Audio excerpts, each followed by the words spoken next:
I want to talk to you about the road trip me and Doodle took up to Moncton to mic you up. I think it was 2 years ago now.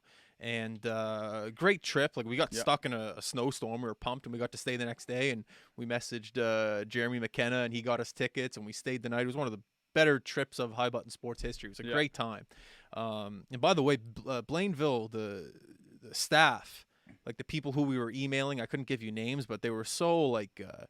Welcoming and like, Yeah. yeah, absolutely, anything you need. Here's the coach, here's the equipment manager, here's if you need to get a hold of anyone here, their numbers. Like, they're just great staff. Yeah. First of all, Yeah. um For sure. and second of all, I was amazed. I know the stereotypes out the window about English guys going up to French towns and all that stuff. You know, you hear horror stories every now and then. But when we had you on the mic and we were listening to the conversations that you were having with your teammates, with your coaches, with the goalie, just everyone. There's French guys on the team, and I couldn't. I was amazed how well receptive you were to every single guy on the team. I know in teams there's cliques, Yeah. there's friendships maybe that are stronger than others, but I was amazed by listening to you on the microphone how well you just kind of got along with everyone. And at the end of the practice, the coach came up to you. What's the coach's name? Bruce. Bruce came up to you and he goes, "Hey Luke, what do you want to do Yeah. after practice?" And you're Yeah. like, "Let's go to a movie or something." Yeah. I was just amazed how you were able to put yourself into that organization and how everyone just kind of respected you on the ice. And you were there at 16, correct? Yeah. I played midget 16, but I was there. I played like 10 games, and then I was there the whole playoff. So pretty much, Yeah. I was there all throughout the year. Anyways, I thought that was really cool. So I guess I want to talk about your mindset going into that year, I guess 16, 17, and how you were able to you were the captain of that organization this year. Mhm. Talk about your mindset going up to Quebec and doing that. Yeah. So basically, if I were to give advice to a young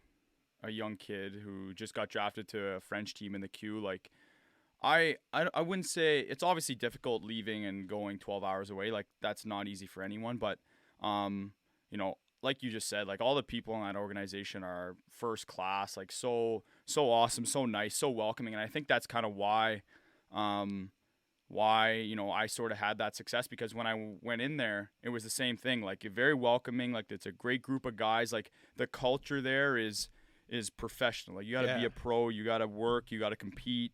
And that's kind of how I approached it when I was 18, 19, 20, being a leader on the team. I wanted to welcome those. I wanted to make those young guys feel comfortable, because that's what the older guys did for me, and that's kind of why I had success. And if you look at the Blainville organization, they're a team who, since they got in the league, they've been very, very good. They I think have the most. I think they have maybe besides Vermouski, I think they have the best record in the last like 10 years or whatever. So, and that's not just a coincidence. It's because of the culture, because of the people there, because of the organization, because of Joël Bouchard, because of Bruce. They're two very similar coaches. And for me, one thing being the captain on that team, one thing that I learned being a captain is you can't approach everyone the same. Everyone's different, right? So you have conversations with guys. You have different conversations with different guys. Some guys need to be pushed. Some guys need to be, not babied a little bit, but nurtured a little bit. You want to obviously focus on yourself and your own game, but you also want to try to get the best out of your teammates so your team can have success. So I think that's one thing that I learned being a captain. And, like you saw in that video, it's kind of, knowing how guys react, knowing what guys like I said, like approaching guys differently. I think that was a big key for me, and I think that's why, I kind of had success. We had success as a team, and I think, I had success individually. So